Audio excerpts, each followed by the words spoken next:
কারণ মানুষের শরীর এবং জিসিম আজকে আছে, কালকে চলে যাবে। দুনিয়া থেকে সে চলে যাওয়ার সাথে সাথে পচে গলে নষ্ট হয়ে যাবে, আর থাকবে না।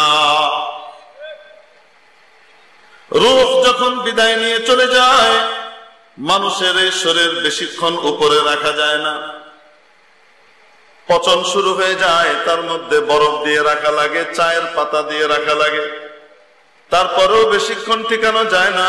দ্রুত মানুষকে মাটির নিচে তার আসল জায়গাতে ফিরিয়ে দেওয়া লাগে, ঠিক কিনা? শরীরের রূপ লাবণ্য, চমৎকার সব দেহাবয়ব সবকিছু তার নষ্ট হয়ে যায় যখন রূহ তার কাছ থেকে চলে যায়। মौत जिस दिन आ गई दुनिया की दौलत क्या हुई, मौत जिस दिन आ गई दुनिया की दौलत क्या हुई, रूह तन से उड़ गई मुर्दा की हालत क्या हुई। कैसी कैसी खूबसूरत रानिया शहजादियां, कैसी कैसी खूबसूरत रानिया शहजादियां, तन बदन सब गल गए हैं शक्लो सूरत क्या हुई। মানুষের রূহ যখন চলে যায়, মানুষ যখন মৃত্যুবরণ করে, দেহ থেকে তার আত্মা যখন ডিটাচড হয়ে যায়, যতই রূপ লাবণ্য তার থাক না কেন, কত শাহজাদি, কত রাজরানী, কত রূপবতী, কত প্রিন্সেস দুনিয়াতে এসেছিল, রূহ চলে গেছে, শরীরের কোনো অস্তিত্ব নাই, সবকিছু ধ্বংস হয়ে গেছে, মাটিতে মিশে গেছে, গলে গেছে। মানুষের শরীর তো শেষ হয়, রূহ তার জন্ম আছে, তার কোনো মৃত্যু নাই। মানুষের রূহ আযালি নয়, আবাদি। আল্লাহ রাব্বুল আলামিন আযালিও আবাদিও। মানুষের রূহ মুহদাস, হাদিস, আযালি নয়, কিন্তু আবাদি, চিরস্থায়ী, চিরকাল থাকবে। রূহকে আল্লাহ ধ্বংস করবেন না, সে এক জগৎ থেকে আরেক জগতে পাড়ি জমাতে থাকে। রূহ জগতে ছিল আলমুল আরওয়াহ, ওখান থেকে উদর জগতে, মায়ের পেটের জগতে আসলো, মায়ের পেটের জগৎ থেকে বের হয়ে দুনিয়াতে আসলো। এই দুনিয়া থেকে সে আবার উড়াল দিয়ে চলে যাবে বারজাখে, শরীর যেমন ছিল তেমন পড়ে থাকবে। আলমে বারজাখ থেকে সে যাবে আলামুল আখিরাতে, অর্থাৎ কিয়ামতের দিনের হিসাব নিকাশের ময়দানে। সেখান থেকে তার জন্য জায়গা বরাদ্দ হবে, হয় জান্নাত নয় জাহান্নাম, হয় আল্লাহর মেহমান নয়তো কয়েদি, হয় আল্লাহর যে রয়্যাল গেস্ট হাউস আছে জান্নাত, সেই জান্নাতের অতিথি, নতুবা অপরাধী হিসেবে জাহান্নাম। এই দুই জায়গার কোন এক জায়গাতে সে চলে যাবে। যাওয়ার পরে আবার জাহান্নামীরা দুই ভাগে বিভক্ত হবে। এক, ঈমান ছিল বা ছিল না, দুনিয়া থেকে যাওয়ার সময় ঈমান নিয়ে গেছে অথবা ঈমান ছাড়া গেছে।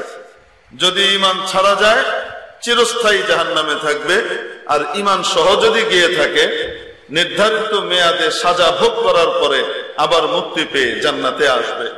আফটার অল ঈমানদার জান্নাতে যাবে শেষ পরিণতি হিসেবে, আর কাফের জাহান্নামে থাকবে। এই দুই জায়গাতে সে থাকবে, এর পরে আর কখনো তার মওত আসবে না, মৃত্যু আসবে না, সে চিরস্থায়ী ভাবেই ভোগ করতে থাকবে যেখানেই থাক না কেন। এজন্য শরীরের চেয়ে রূহের গুরুত্ব হাজার কোটি গুণ বেশি। শরীর শেষ হয়ে যায়, রূহ কখনো শেষ হয় না। মেরে মুহতারাম দোস্ত, কিয়ামতের দিন আল্লাহ তাবারক ওয়া তাআলা হাশরবাসীর সামনে, জান্নাতি এবং জাহান্নামীদের সামনে একটা পর্যায়ে জান্নাতি এবং জাহান্নামীদেরকে যখন দুই জায়গাতে পাঠিয়ে দেওয়া হবে, যে যার ঠিকানায় চলে যাবে, আল্লাহ তাবারক ওয়া তাআলা এই দুই জায়গার মধ্যবর্তী জায়গাতে জান্নাত এবং জাহান্নামের মাঝামাঝি এক জায়গাতে, যেখান থেকে ওই জায়গাটাকে সবাই যেন দেখতে পায়, এরকম জায়গাতে একটা দুম্বার মতো কিছু হাজির করবেন। সবাই জানবে, সবাই বুঝবে এই যে প্রাণীটা দেখা যাচ্ছে তার নাম হলো মৌত। তার নাম কি? মৌত, মৃত্যু। মৃত্যুর মাধ্যমে তো মানুষের জীবনের শেষ হয়, ইতি ঘটে, ঠিক কিনা? যে কোনো পশু মরে গেল, তার জীবন শেষ।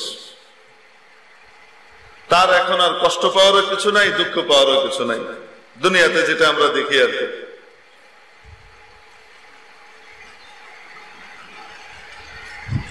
তো আল্লাহ তাবারাক ওয়া তাআলা মৌতকে একটা মেষের আকৃতিতে হাজির করবেন।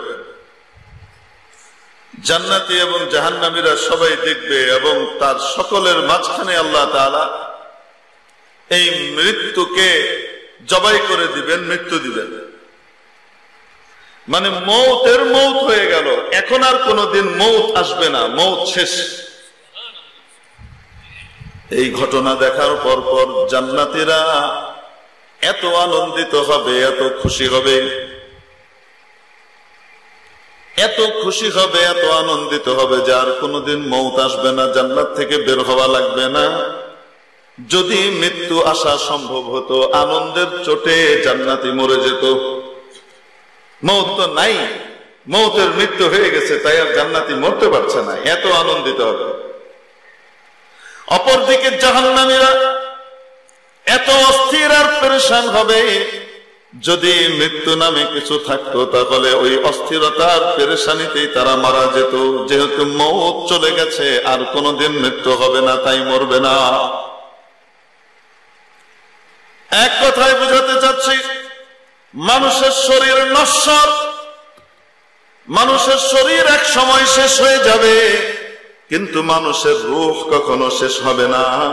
এই জগৎ থেকে ভিন্ন জগতে, তারপরে আরেক জগতে, এইভাবে জগৎ জগান্তরে সে কি করবে? পাড়ি জমাবে।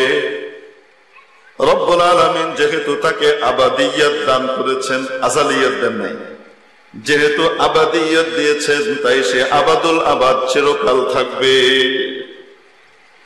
মানুষের শরীরে যখন রোগ হয়, রোগ জীবাণু বাসা বাঁধে, মানুষ ডাক্তারের কাছে যায়, হসপিটালে যায়, মানুষ দৌড়াদৌড়ি শুরু করে দেয়। ছোট হসপিটালে কাজ না হলে বড় হসপিটালে যায়, যে কোনো মূল্যে রোগ থেকে মুক্তি লাভ করার চেষ্টা করে, করে কিনা? মেরে মুহতারাম দোস্ত, রূহের মধ্যে যখন রোগ ব্যাধি বাসা বাঁধে, রূহের সবচেয়ে বড় রোগের নাম হলো শিরক। রূহের সবচেয়ে বড় যে রোগ, যে ক্যান্সার সারে না, এইরকম রোগের নাম হলো কি? শিরক। গুনাহের খাহিশ, গুনাহের আগ্রহ, আখিরাত ভুলে থাকা, আখিরাতের জীবনকে ভুলে যাওয়া, দুনিয়ার জীবনকে প্রাধান্য দেওয়া, এটা হলো রূহের ক্যান্সার। এই ক্যান্সার মানুষকে, রূহের মৃত্যু ঘটায়, রূহের ইমানি শক্তিকে শেষ করে দেয়, ইমানকে ধ্বংস করে দেয়। মেরে মুহতারাম দোস্ত, এই রূহ যেই জায়গাটায় থাকে, সেই জায়গাটাকে হাদিসের পরিভাষায় কলব বলে, যেটাকে আমরা হার্ট বলি। রূহ এসে যেই জায়গায় অবস্থান করে, এই জায়গাটাকে কি বলে? কলব বলে, হার্ট বলে। সময় ঠিক হয়েছে?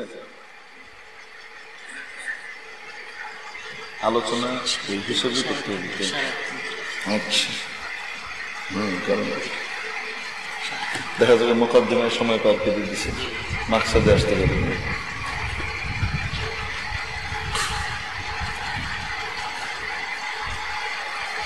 দুনিয়ার যে হসপিটাল আছে, এই হসপিটাল গুলার মধ্যে চিকিৎসা দেয় কারা? দুই ধরনের মানুষ, ডাক্তার সাহেব এবং ওয়ার্ড বয়, নার্স। ডাক্তার সাহেবরা ডিসিশন দিয়ে দেন এটা এটা করতে হবে, ওয়ার্ড বয়, নার্স যারা আছে সেটাকে তারা এক্সিকিউট করে, বাস্তবায়িত করে, ইমপ্লিমেন্ট করে। ডাক্তার লিখে দিচ্ছেন এখানে এই দিতে হবে, এই সময় পরে, অমুক সময় এই ট্যাবলেট, অমুক সময় এই ইনজেকশন, অমুক সময় এই স্যালাইন, এই পরিমাণ দিতে হবে। ওয়ার্ড বয় এবং ওখানকার যারা রোগীর তত্ত্বাবধানে থাকেন, মুমাররিদ এবং মুমাররিদা, নার্স, ওয়ার্ড বয়, এনারা কি করেন?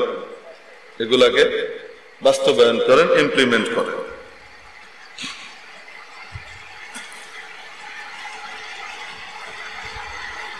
সাধারণত দেখা যায় হসপিটালের নার্স এবং ওয়ার্ড বয় যারা আসেন, তারা যে হসপিটালে ঢুকেছেন ওই হসপিটালেই জীবন কাটিয়ে দিচ্ছেন। সরকারি হাসপাতালে এক জায়গায় দিয়েছে, সেখানেই জীবন চলছে। 5 বছর, 10 বছর, 25 বছর, 30 বছর হয়ে যায়, তারপরে রিটায়ারমেন্টে যায়। আর ডাক্তার সাহেবরা তাদেরকে এই হসপিটাল থেকে ওই হসপিটাল, ওই হসপিটাল থেকে ওই হসপিটাল, এভাবে কি করতে থাকে? কিছুদিন পর পর ট্রান্সফার করতে থাকে স্বাস্থ্য অধিদপ্তর। কেউ কেউ আবার এক হসপিটালে জীবন কাটাচ্ছেন, এরকমও হয়। হয় কি হয় না? হসপিটালগুলোর চিত্র বলছি আপনাদের কাছে। মেরে মুহতারাম দোস্ত, এখন মনে করেন এক হসপিটালের নার্স এবং ওয়ার্ড বয়রা বললেন যে আমরা 25-30 বছর ধরে এই হসপিটালে পুরনো এবং এই হসপিটালে আমরা অভিজ্ঞতা অর্জন করেছি, আর এই মাত্র পাশ করে আসছে, 4-5 বছর হয়েছে ডাক্তার। আমরা দাড়ি পাকায় ফেলছি, চুল পাকায় ফেলছি, আর এই ডাক্তার তো মাত্র জন্ম নিয়ে আসছে কয়দিন আগে, এখনো তার চুল দাড়িতে পাকার ভাবও আসে নাই, ওই বয়সই আসে নাই। এবং বাস্তবে দেখা যায় যে অনেক নতুন ডাক্তারের চেয়ে হসপিটালের নার্স এবং ওয়ার্ড বয়দের প্র্যাকটিক্যাল যোগ্যতা এত বেশি হয় যে অনেক সময় ডাক্তার ভেইন খুঁজে পাচ্ছে না। রোগীর শরীরে এমন অবস্থা, পানি টানি এসে ফুলে টুলে এমন এক অবস্থা হয়েছে, এখন স্যালাইন দেওয়া লাগবে, ক্যানোলা করা লাগবে, ভেইন খুঁজে পাওয়া যাচ্ছে না। এদিকে দেখে, এদিকে দেখে, এখানে ওখানে বিভিন্ন জায়গায় দেখছে। কিছু ওয়ার্ড বয় এবং নার্স এত পারদর্শী হয়, এরা কিছুই দেখা যাচ্ছে না, এরকম করে কেন যেন একটা থাপ্পড় মারে, কিছুই দেখা যায় না। একদম পরিপূর্ণ অনুমান এবং আন্দাজের উপরে সে ঢুকাই দিচ্ছে, একদম একবারেই সে ভেনের ভিতরে ঢুকাই ফেলতেছে। শুন, এরকমও হয় কি হয় না? প্র্যাকটিক্যাল যোগ্যতা অনেক সময় এরকম বেশি থাকে। এখন যদি ওয়ার্ড বয় আর নার্স তারা সবাই মিলে বলতে থাকে যে মনে করেন কোন হসপিটালে এই ডাক্তারদের উৎপাত আর সহ্য হচ্ছে না, খালি ধমক মারে, খালি এই করে, একবার এটা করতে কয়, একবার এটা করতে কয়, সকালে এক ডিসিশন দেয়, বিকালে আরেক ডিসিশন দেয়,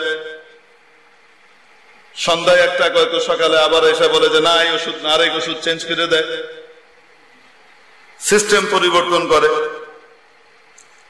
এই সমস্ত ডাক্তার আর আমাদের লাগবে না, চ্যাংড়া ডাক্তার বাদ, এখন থেকে আমরাই হাসপাতাল চালাবো। এখন যদি কোন হসপিটালের ওয়ার্ড বয় এবং নার্সরা সিদ্ধান্ত নিয়ে তারা হসপিটাল চালানো শুরু করে, ডাক্তারকে বাইপাস করে, মাইনাস করে,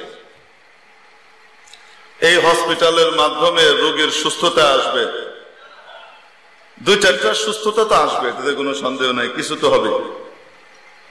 কিন্তু বাস্তবে কি সুস্থতার হার বাড়বে না অসুস্থতার হার বাড়বে? কারণ যতই অভিজ্ঞ হোক না কেন, প্রেসক্রিপশন দেওয়ার ক্ষমতা আর অথরিটি নার্স বা ওয়ার্ড বয়ের নাই। এটা আছে কার? ডাক্তারের। তার অনেক পুরনো হওয়া লাগবে না, সে নতুন হইলেও চলবে। এই ডাক্তার এমবিবিএস পাশ করে এসেছে, মাত্র 2 বছর হয়েছে, আর আরেকজন ওয়ার্ড বয় আর নার্সের কাজ করতেছে 25 বছর হয়েছে। দুইজনের মধ্যে জ্ঞানগত পার্থক্য আছে না নাই? এই নার্স এবং ওয়ার্ড বয়ের চিকিৎসা পদ্ধতি দিয়ে তখন রোগ মুক্তি ঘটবে যখন সে ডাক্তারের তত্ত্বাবধানে থাকবে। আর যখনই ডাক্তারের তত্ত্বাবধান থেকে নিজেকে দূরে সরিয়ে দিবে, তখন কিন্তু সে নিজেও ঝামেলায় পড়বে, অন্যকেও ঝামেলায় ফেলবে। অবাস্তব না বাস্তব? এটা হলো শারীরিক চিকিৎসা এবং হসপিটাল গুলার অবস্থা। দেশের মধ্যে হসপিটাল একটাই থাকে না বহু রকমের থাকে? একই টাইপের থাকে না বিভিন্ন টাইপের থাকে? কোনটা খুব হাইফাই, কি আপনাদের দেশে আছে না, মানে বিনা ফিতে মরার যে জায়গাগুলা, কিছু আছে তো আল্লাহ তাআলা মওত লিখে রাখছেন আমাদের সকলেরই কপালে যথাযথভাবে, নাকি লেখেন নাই? লিখছেন তো। কিছু হসপিটাল আছে যেখানে ভর্তি হলে, মারা গেলে আজরাইল আলাইহিস সালামের ফি পরিশোধ করা লাগে না। মৃত্যুর জন্য আজরাইল আলাইহিস সালাম তাশরীফ আনেন, মালাকুল মওত আসেন, এসে তারপরে রূহ কবজ করেন, তাই না? এত বড় জলিলুল কদর ফেরেশতা আসেন, যান, ওনার একটা কনভিন্সের ব্যাপার আছে না? ওনার একটা রাহা খরচা এবং পথ খরচের ব্যাপার আছে না? আল্লাহ তাআলা তো এটা মওকুফ করে দিয়েছেন, মাফ করে দিয়েছেন যে মৃত্যুর জন্য কাউরে টাকা দেওয়া লাগবে না। কিন্তু কিছু ডিপার্টমেন্ট খোলা আছে আমাদের বাংলাদেশে, পৃথিবীতে, যেখানে মৃত্যু অর্জন করবার জন্য বিরাট পরিমাণ টাকা পয়সা পে করে, বুঝতে পারছেন, আজরাইল আলাইহিস সালামের আসা যাওয়ার ফি তাদের ওখানে জমা দিয়ে তারপরে মরা লাগে। এগুলির নাম হলো স্কয়ার, ইউনাইটেড, অ্যাপোলো, এটসেট্রা ইত্যাদি যেগুলি আছে, এগুলি হলো আজরাইল আলাইহিস সালামের ফি পরিশোধ করার জায়গা।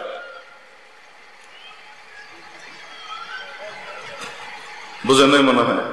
বাইরে থাকলে আরো কিছুদিন বাঁচত, ওখানে গিয়ে তাড়াতাড়ি মরছে। বাইরে থাকলে আত্মীয় স্বজনের মাঝখানে, পরিচিত জনদের মাঝখানে চেহারা দেখতে দেখতে দুনিয়া থেকে বিদায় নিত। আর ওখানে গিয়ে নিঃসঙ্গ হয়ে, কেউ নাই, আত্মীয় স্বজন নাই, কেউ নাই, গলার ভিতর দিয়ে পাইপ ঢুকাই দিয়েছে, নাকের ভিতর দিয়ে ঘোড়ার ডিম ঢুকাই দিয়েছে, এরকম করে ফুলাইতেছে, নামতেছে, ঠান্ডা লাগতেছে শরীরের ঠান্ডার কারণে কুকড়ায় যেতেছে, বলতেও পারতেছে না যে একটু এসিটা কমাও, আমার গায়ে এই দাও, এটি কবারও নাই। যারে কবে সে তো এগুলো বুঝেও না, সে তো তার আত্মীয় স্বজন না, নিকট আত্মীয় না, যে চোখের ইশারায় বুঝবে যে এটা চাইতেছে আর ওইটা চাইতেছে। এই খাটাখাটনি পেরেশানির ভিতরে কষ্ট করতে করতে দুনিয়া থেকে যাইতে হবে। এই জায়গাগুলোর নাম হলো এইটা। কিছু মনে করেন না, এরা আবার আমার উপরে খুব রাগ করবে, যে আইন আপনি আমার কাছে চিকিৎসা করতে দেয়। আল্লাহ মাফ করুক। আলহামদুলিল্লাহ এখানে উন্নত চিকিৎসা হয় আমাদের দেশে, আমরা জানি এগুলো উন্নত চিকিৎসার জায়গা।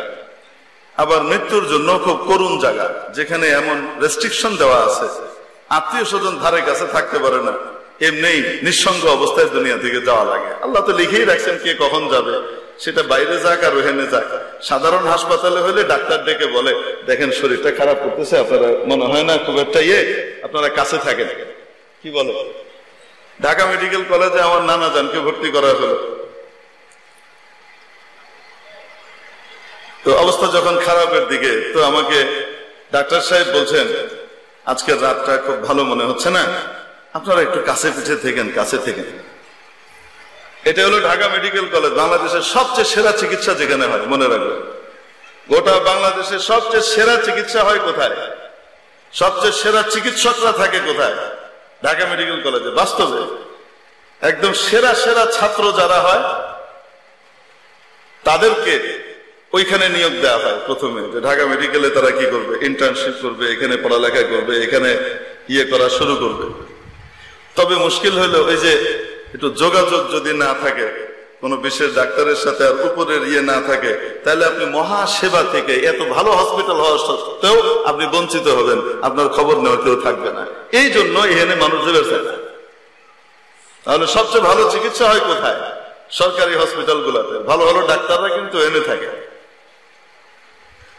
যাই হোক, তো হসপিটালও বিভিন্ন রকমের আছে না নাই, ফাঁকের কথা এসে পেয়ে দিলাম আর কি। অফ দ্য রেকর্ড এগুলো আবার তোমরা কি করো না, প্রচার করো না। এই যে যারা রেকর্ড করতেছে না, এই ফাঁকের এটি প্রচার করো না খামাখা। আমাদের বোঝার জন্য বললাম, আমরা কিছু হইলে দৌড় মেরে মানে ওখানে লাইন লাগাই না, এই লাইন ফাইন লাগানোর পরিবর্তে আপনাদের আশপাশে যে ভালো ভালো ডাক্তাররা আছেন ইনাদের কাছে যান, আপনাদের ভালো কি করে দিবে, ফয়সালা দিতে পারবে। ইকুইপমেন্ট না থাকলে কোথায় গেলে কাজ হবে সেটার ব্যবস্থা করে দিতে পারবে। মৌত আর হায়াত এই সমস্ত হসপিটালের হাতে না, মৌত আর হায়াত কার হাতে? আল্লাহর হাতে। যখন নেওয়ার উনি এমনি নিয়ে যাবেন, যখন রাখার উনি এমনি রাখবেন, কেউ নিবার চাইলেও নিতে পারবেন। মেরে মুহতারাম দোস্ত, তো বলছিলাম হসপিটালের ভিতরে তারতম্য আছে। যেমনি ভাবে আপনার অ্যালোপ্যাথিক হসপিটাল আছে, ওরকম আবার হোমিওপ্যাথিক হসপিটালও আছে। তো হুজুর হোমিওপ্যাথিক হসপিটালের কথাতেই প্রথম শুনলাম। আছে যে গুলিস্তানের কাছে ওয়ারির দিকে homeopathic medical college and hospital আছে, ওইখানে ভালো ট্রিটমেন্ট হয়, চিকিৎসা আছে। এমনি ভাবে আয়ুর্বেদিক হসপিটালও আছে, আছে না নাই? হেকিমি হসপিটালও আছে, বিভিন্ন টাইপের হসপিটাল আছে, বিভিন্ন টাইপের ট্রিটমেন্টের ব্যবস্থা আছে। আবার একই টাইপের ট্রিটমেন্ট ব্যবস্থার ভিতরে অনেক হসপিটাল আছে। যখন মানুষের শরীরে রোগ হয়, মানুষ তখন ওই সমস্ত হসপিটালে যায় আর রোগ ছাড়ায়। ছোটটাতে না হলে বড়টাতে যায়, এটা মানুষের স্বভাব। ঠিক তেমনি ভাবে মানুষের রূহ এবং আত্মারও রোগ হয়। এই আত্মা এবং রূহ বসবাস করে মানুষের হার্টের মধ্যে, কলবের মধ্যে। রাসূল পাক সাল্লাল্লাহু তাআলা আলাইহি ওয়াসাল্লাম ইরশাদ করেন, সহিহ বুখারী মুসলিমের হাদিস, হযরত নুমান ইবনে বাশীর রাদিয়াল্লাহু তাআলা আনহুর বর্ণনা। নবী পাক আলাইহিস সালাতু ওয়াসসালাম বলেন, শুনে রাখো, মানুষের শরীরে ছোট্ট একটা গোশতের টুকরা আছে, ছোট্ট একটা টুকরা আছে। মুদগা বলা হয় এমন টুকরাকে যেই টুকরা মুখে দিয়ে চাবানো যায়, এতটা ছোট আকৃতি, এতটা ছোট, যেই আকৃতির গোশতকে মুখের ভিতরে ঢুকিয়ে কি করা যায়? চাবানো। অনেক বড় টুকরা হলে কি চাবানো যায় নাকি? মুখে দেওয়া যায়। মাদগা ইয়ামদাগু মাদগান, এখান থেকে উদ্ভূত মুদগা। মানুষের শরীরে ছোট্ট একটা গোশতের টুকরা আছে। ইদা সালুহাত সালুহাল জাসাদু কুল্লুহু ওয়া ইদা ফাসাদাত ফাসাদাল জাসাদু কুল্লুহু। যদি ওই টুকরোটা ভালো হয়ে যায়, গোটা শরীর ভালো হয়ে যায়। এখন আর ডাকাতি করে না, চুরি করে না, এখন আর মিথ্যা কথা বলে না, কারো ক্ষতি করে না, কারো হক নষ্ট করে না। শরীরটা কেন? ওইটা ভালো হয়ে গেছে। এখন আর সমাজে অনাসৃষ্টি করে না, সমাজে ভালো কাজ প্রচার করে, সমাজের মধ্যে ভালো পরিবেশ তৈরি করে। গোটা শরীর থেকে ভালো ভালো কাজ প্রকাশ পেতে থাকে, কারণ ওই গোশতের টুকরাটা ভালো হয়ে গিয়েছে। ওয়া ইযা ফাসাদাত, নবীজি বলেন, আর যদি ওই টুকরাটা নষ্ট হয়ে যায়, পচে যায়, ফাসাদাল জাসাদু কুল্লুহু, গোটা শরীরের মধ্যে পচন ধরে, আচার আচরণ নষ্ট হয়ে যায়, অন্যের হক নষ্ট করে, অন্যের জমি দখল করে, অন্যকে মুখ দিয়ে কষ্ট দেয়, হাত দিয়ে কষ্ট দেয়, সমাজে অনাসৃষ্টি তৈরি করে, চুরি ডাকাতি লুটপাটের সিস্টেম তৈরি করে, দেশের টাকা লোপাট করে বিদেশে পাচারের ধান্দা করে।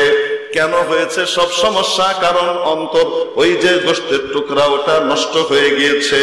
নবীজি সাল্লাল্লাহু আলাইহি ওয়াসাল্লাম ইরশাদ করেন, আলা ওয়াহিয়াল কলব, ওই টুকরাটার নাম হলো কলব। ওই টুকরাটা হলো কলব, যেটাকে তোমরা হার্ট বলো, ওইটা হলো ওই টুকরা। ওইটা ভালো, শরীর ভালো, ওটা নষ্ট, পুরা শরীর নষ্ট হবে। অর্থাৎ শরীর থেকে ভালো কাজ প্রকাশ পাবে না, পচা কাজ আর মন্দ কাজ প্রকাশ পাবে। এই গোশতের টুকরাটার ভিতরেই অবস্থান করে হলো রূহ।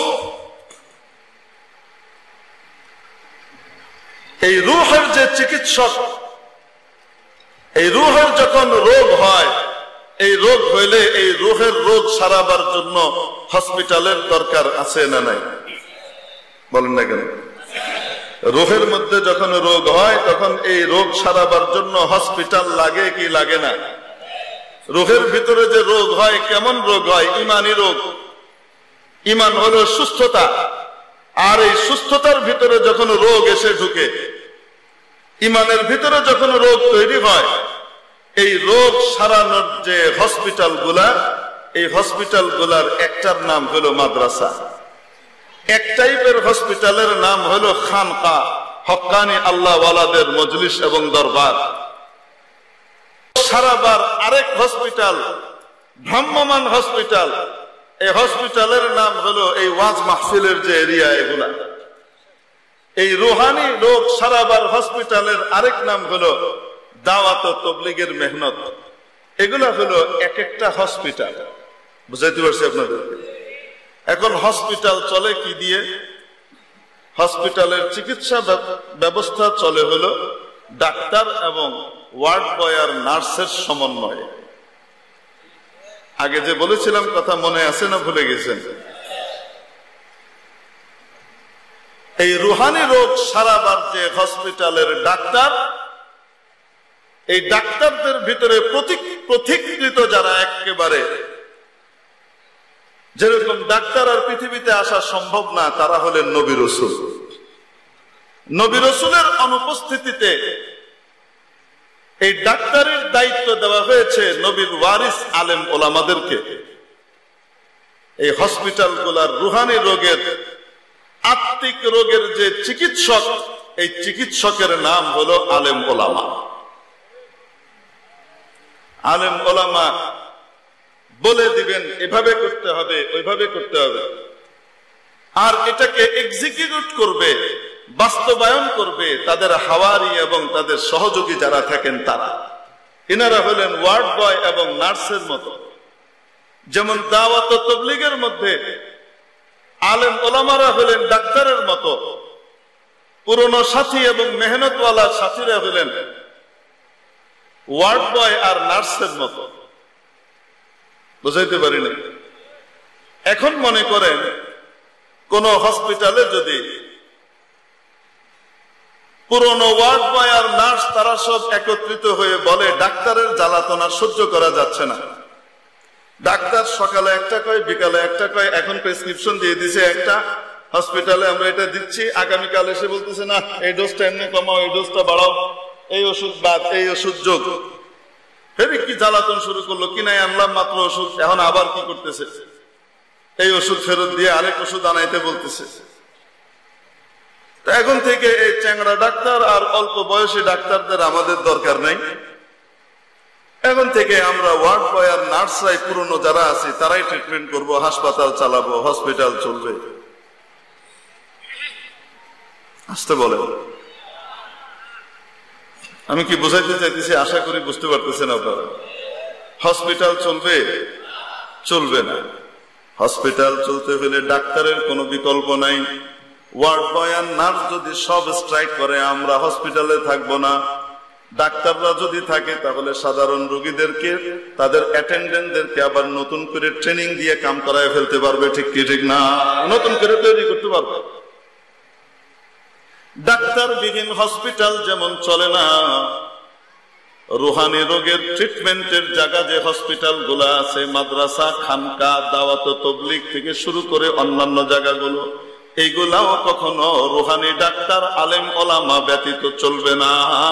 আলেম ওলামাকে বাইপাস করে রুহানি চিকিৎসা দিতে গেলে ঝামেলা আছে, বিপদ আছে। ঠিক কিনা? আল্লাহ তাবারক ওয়া তাআলা এই সহজ জিনিস বুঝবার তৌফিক আমাদেরকে নসিব করেন। বেশি কথা কত লাগে না। মেরে মুহতারাম দোস্ত, রুহানি রোগের ট্রিটমেন্ট দেওয়ার জন্য রব্বুল আলামিন নির্বাচিত করেছিলেন এমন সব নবী রাসূলকে যাদের মধ্যে কোনোদিন কোনো রুহানি রোগ তৈরি হয় নাই। রুহানি রোগের নাম হলো গুনাহ। রুহানি রোগের নাম কি? এই জন্য মেরে মুহতারাম দোস্ত, নবী রাসূলকে রব্বুল আলামিন পরিপূর্ণভাবে এই রুহানি রোগ থেকে মুক্ত রেখেছিলেন। ছোট রোগ, বড় রোগ, সবকিছু থেকে। নবী রাসূলের কোনোদিন কোনো গুনাহ হয় নাই। নবুয়তের আগেও হয় নাই, নবুয়ত পাওয়ার পরেও হয় নাই। হেফাজত করেছেন কে? গুনাহের অপর নাম হলো জুলম। গুনাহের অপর নাম কি? কোরআন হাদিসের পরিভাষার ভিতরে জুলুম বলতে গুনাহকে বোঝানো হয়। জুলুমের অনেক অর্থ, তার ভিতরে এক অর্থ কি? গুনাহ। ছোট হোক আর বড় হোক, গুনাহের আরেক নাম জুলুম। কারণ যে ব্যক্তি এই গুনাহ করে, গুনাহের কারণে সে নিজের উপরে সর্বপ্রথম জুলুম করে, অত্যাচার করে। মাওলার সাথে তার যে সম্পর্ক, সেই সম্পর্কের ঘাটতি দেখা দেয় গুনাহের কারণে। অত্যাচার কার উপরে করলো? এই জন্য গুনাহকে তাবির করা হয়, ব্যাখ্যা করা হয় কোরআন হাদিসের ভিতরে জুলুম দিয়ে। বুখারী শরীফের ভিতরে হযরত ইমাম বুখারী রাহমাতুল্লাহ আলাইহি একটা স্বতন্ত্র পরিচ্ছেদ রচনা করেছেন, বাবু যুলমিন দুনা যুলম, গুনাহের তারতম্য আর স্তর। মেরে মুহতারাম দোস্ত, নামাজের মধ্যে যখন আমরা শেষ বৈঠকের ভিতরে আত্তাহিয়াতু পড়ি, আত্তাহিয়াতুর পরে কি পড়ি? দুরূদ শরীফের পরে কি পড়ি? দোয়া মাসুরায় কি পড়ি? আল্লাহুম্মা ইন্নী যালামতু নাফসি যুলমান কাসীরা। আয় আল্লাহ, আমি আমার উপরে জুলুম করেছি, অত্যাচার করেছি, বড় ধরনের জুলুম, অনেক জুলুম করেছি মাওলা, অনেক জুলুম। ওয়ালা ইয়াগফিরুদ যুনুবা ইল্লা আনতা।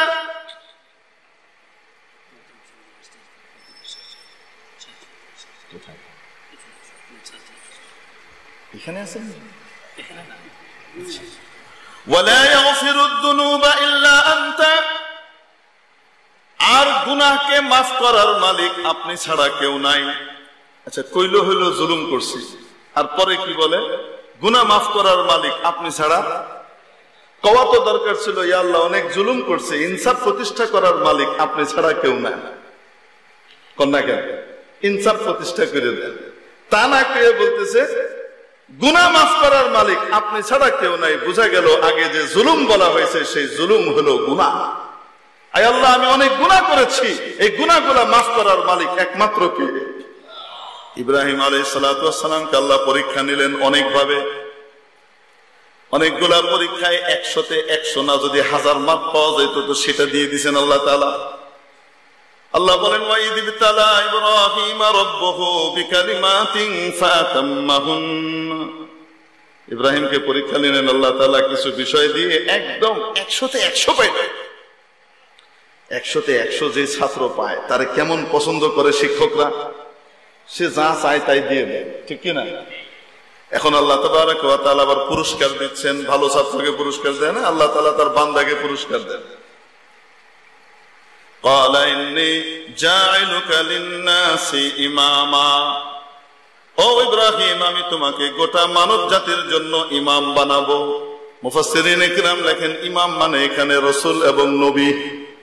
তোমাকে আমি সকলের নেতা বানাবো, ধর্মীয় দিক থেকে মুক্তাদা বানাবো, ইমাম বানাবো। হযরত ইব্রাহিম আলাইহিস সালাম দেখলেন আল্লাহ তাবারক ওয়া তাআলা এখন শানে সাখার ভিতরে আছেন, দেওয়ার মুডে আছেন।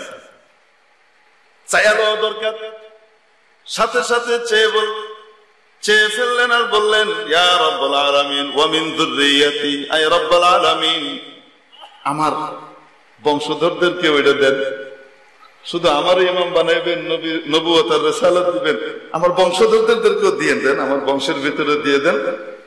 আল্লাহ তাআলা বললেন, হ্যাঁ দিব, তবে যে গুনাহ করবে সে পাবে না। তার মানে কোন নবী কখনো গুনাহগার, আল্লাহ তাআলা যে শব্দটা এখানে ব্যবহার করেছেন, ক্বাল লা ইয়ানালু আহদি আয-যালিমিন, আমার এই দেওয়া নিয়ামত নবুয়তের যে চুক্তিখানা আছে এটা জালেমরা কখনো পাবে না, জালেমদেরকে দেওয়া হবে না। জালেম মানে কি? গুনাহগার, গুনাহগাররা কখনো পাবে না। তাহলে কোরআন বলে দিল নবীরা নিষ্পাপ, মাসুম। হযরত আদম আলাইহিস সালাম যখন দোয়া করেছিলেন, রব্বানা যালামনা আনফুসানা ওয়া ইল্লাম তাগফির লানা ওয়া তারহামনা লানাকুনান্না মিনাল খাসিরিন, নিজের দৃষ্টিতে যেটাকে উনি গুনাহ মনে করতেছিলেন, যদিও গুনাহ না, কিন্তু নিজেকে অপরাধী মনে করতেছিলেন, নিষ্পাপ হওয়া সত্ত্বেও এটা ভুল হয়েছে, এবং সেই ভুল আল্লাহ ইচ্ছা করে করাইছেন। অন্য হাদিসে এটার ব্যাখ্যাও আছে, এটা না বলি। তখন কি বলতেছেন, ইয়া আল্লাহ আমি জুলুম করছি আমার উপরে, আপনি ছাড়া আর কেউ গুনাহ মাফ করতে পারবে না। যদি আপনি গুনাহ মাফ না করেন, তাহলে বোঝা গেল গুনাহের আরেকটা গুনাহকে ব্যক্ত করা হয় কোন শব্দ দিয়ে? কোরআন হাদিসে জুলুম দিয়েও ব্যক্ত করা হয়। বুঝাতে পেরেছি? মেরে মুহতারাম দোস্ত, নবীরা এজন্য নিষ্পাপ, যারা গোটা মানব জাতিকে রুহানি রোগ থেকে মুক্ত করবেন, তিনি যদি রোগ আক্রান্ত হন তাহলে আরেকজনকে কি ট্রিটমেন্ট দিবে? এক রোগী নাকি এক ডাক্তারের কাছে গেছে, যাওয়ার পরে ডাক্তারের কাছে গেছে কেন? তিনি একটা জিনিসকে দুইটা দেখেন, চোখের সমস্যা। একটা জিনিসকে কয়টা দেখেন? দুইটা দেখেন। এখন রোগী গেছে, রোগীর সাথে আরেকজন ঢুকছে ডাক্তারের কাছে। কয়জন গেছে মোট? ডাক্তার কইতেছে 6 জন আসছেন কেন? একজন একজন করে আসেন।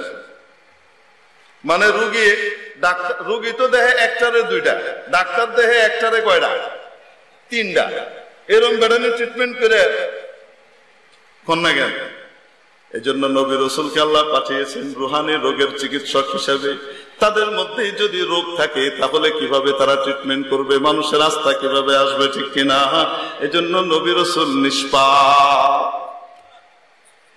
এই নিষ্পাপ নবী রাসূলের ওয়ারিস হিসেবে রব্বুল আলামিন কবুল করেছেন আলেম ওলামাকে। ইন্নাল উলামা ওয়ারাসাতুল আম্বিয়া ওয়া ইন্নাল আম্বিয়া লাম ইউওয়ারিসু দিনারান ওয়ালা দিরহামা ইন্নামা ওয়ারাসুল ইলম। রব্বুল আলামিন আলেম ওলামাকে নবীদের ওয়ারিস হিসেবে তৈরি করেছেন।